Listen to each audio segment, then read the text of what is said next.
Okay, here in this segment, I just took off the wall our test piece right here. Obviously, it's been exposed to all the weathers, the salt air down here in South Florida. You got the humidity, salt air, acid rain. All that stuff is a force to be reckoned with. So, as we see this piece compared to this piece over here, which is a 304 piece, you don't have any of the pitting or the just flagrant rusting right out of those soft particles that rusted out. We can clean this up and make it look wonderful, but you can't put back what's already taken out. So when you have those pits, you're going to notice them. They're going to be there. There's nothing you can do unless you purchase a new piece and replace it. But you can go ahead and camouflage it and beautify it with these two products. And that's where we're going to go ahead and start our demonstration. We're going to take our 961 handle. We're going to take our average Scotch-Brite kitchen sponge combo. And we're going to put that right squarely on the 961 handle. It's a twist lock. So you got all these little teeth here, you got the Scotch-Brite on the back side, you're going to apply it and you're going to twist it like that. That way the two marry together and they come together and make a firm foundation, a good platform. You could do it with your hands, which is not a bad deal, but when you have one of these, it kind of speeds up the process.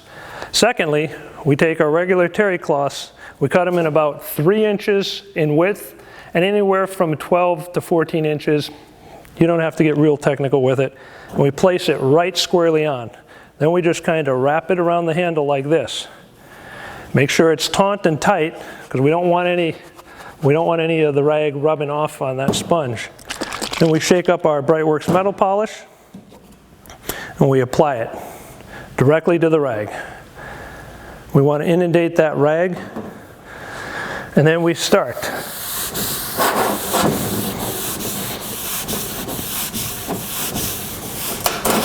It's a good idea to kind of pre-bath all this stuff because with the pitting, that's at a different level than the high substrate.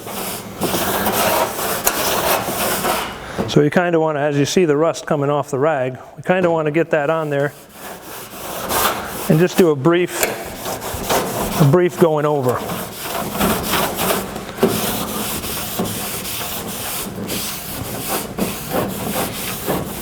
Now you can see right away on the top part of that substrate, it's cleaning up effectively. But you still got those deep pits where that softer steel has rusted out. And in order to do that, you got to spend a little more time than normal.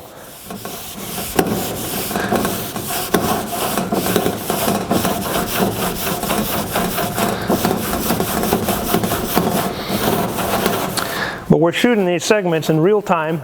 So we're not stopping the camera, we're not fading in and fading out, just so you could see what you're up against on every individual piece. Copper, stainless steel, aluminum, brass. The metal polish that we have is safe for all metals because it's not inundated with any kind of acids. It's ammonia, commercial-based ammonia.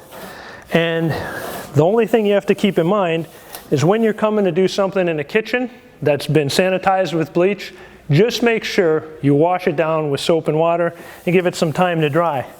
Because bleach and ammonia are not friends. And even if it's a little bit of bleach and it's dried on, this metal polish will activate it and you'll have a little bit different smell than the cherry scented metal polish. So just keep that in mind, be safe, be aware of what you're using the product on, so you don't get in a situation where you could have been voided in the first place. And we're making some great headway on this piece.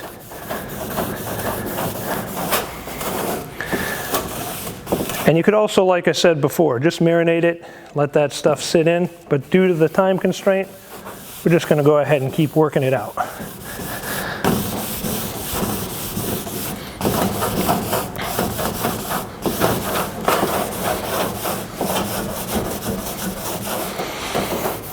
Now in these demonstrations, we're going to do everything with only these two products.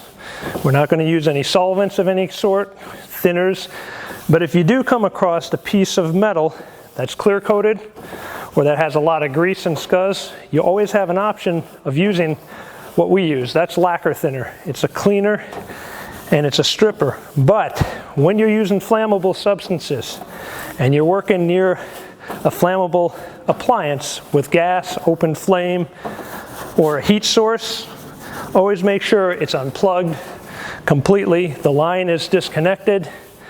You don't want to open yourself up to any kind of issues, any liabilities, or any kinds of trips to the emergency room, or worse yet. So always be smart with what you're doing and how you're doing it. Like I said, we're not going to use any thinners of any sort in here, so we don't have to spend any time really going into that.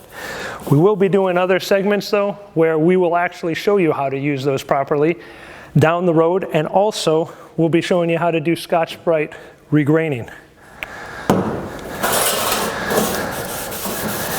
So if your housekeeper or your employees or yourself went ahead and took a Scotch-Brite pad and used it as a rag, and you have serious regrets afterwards, we can actually show you how to resolve those issues.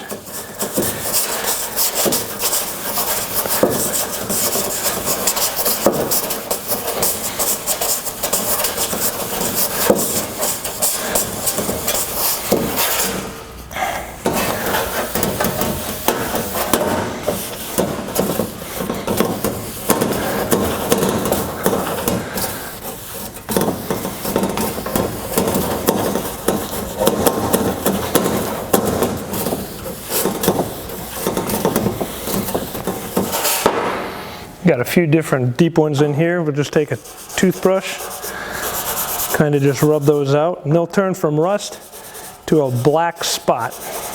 That'll lighten up to a light gray spot.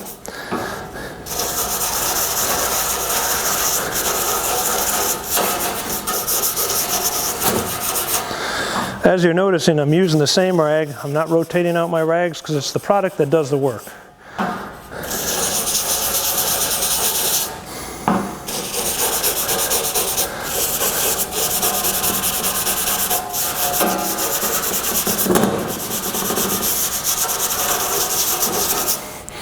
I think we're good there. Just a couple more go-overs because we want to get that substrate as we possibly can. And since we're not using any solvents of any sort, this is how we go ahead and remove that residue that we created with the metal polish, the dirt and the rust, all that stuff that we're removing. We're going to take our container, one of them. We're going to go ahead and use the metal preservative. I got a few behind here. We're just going to open up the caps, pour them straight in.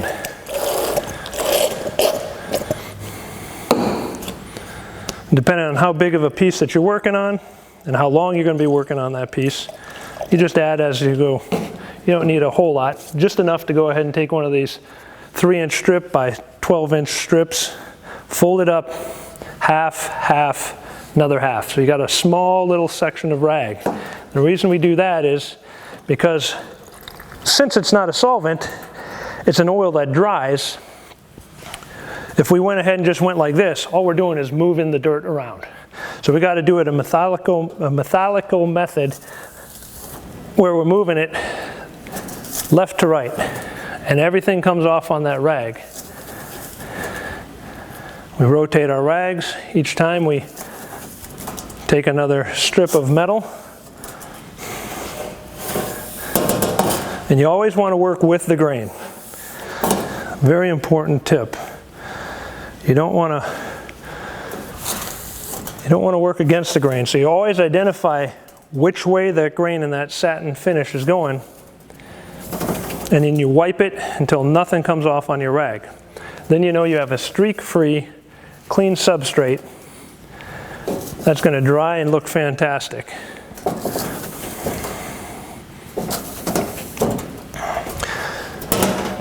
Now the preservative that we're using is not a wax. It has wax properties involved in it, but it's not going to seal from the elements for months at a time. So once you take all the work and the time and effort to do what we're doing here, you just want to make sure, especially if it's exposed to an outside exterior element, to wipe it regularly. Maybe once a week, maybe once every 2 weeks. That's something that you have to monitor and adjust your maintenance schedule accordingly to. But it's very quick. As soon as you come across it and you're done with all the polishing, this should be a one-time only on stainless steel. Once you do the deep clean and you maintain it with the preservative, no more issues. You just wipe it off, rotate your rag, and you don't necessarily have to dip it in there unless you're in a real heavy salt water environment. Then I would suggest doing it and doing the same thing we're doing here. Otherwise, you could go ahead and take a little square patch like this, take your bottle, squirt it on. A little bit goes a long way, and if it's clean, you just wipe it like that. 2 seconds, you're done. That's what saves the time for the cruise lines. They don't have a lot of time to go ahead and mess with things, so we develop systems like this for our customers.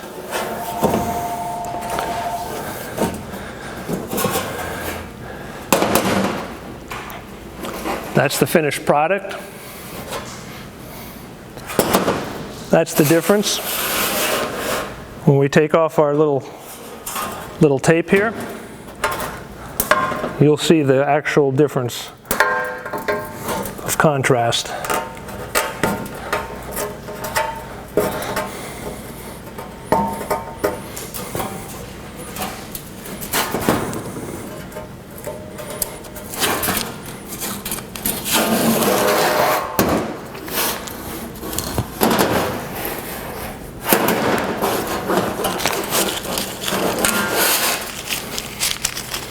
That's what it should look like. Once you're finished, like I said, you still have a little bit of the pits in the substrate.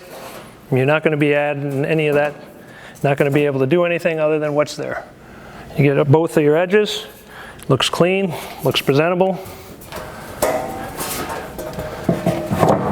It's got a nice sheen to it, which will dry in about 10 minutes, but let's say you don't have 10 minutes. Just take another dry cloth and you dry buff it.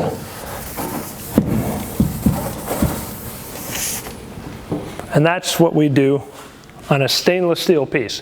Whether it's a refrigerator panel, whether it's an oven, whether it's old, whether it's new. If it's brand new, wipe it down with the preservative, you're done. If it's a little bit aged, or if it's been exposed to the outside elements, that's how we go ahead and do our deep clean with the follow-up of preservative. Once the preservative is on there, you just continue maintaining it with the metal preservative, and you're good to go.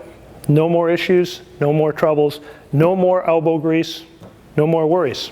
That's how Brightworks works, and that's what we came to show you to do today. That's how we do it, that's how you could do it as well.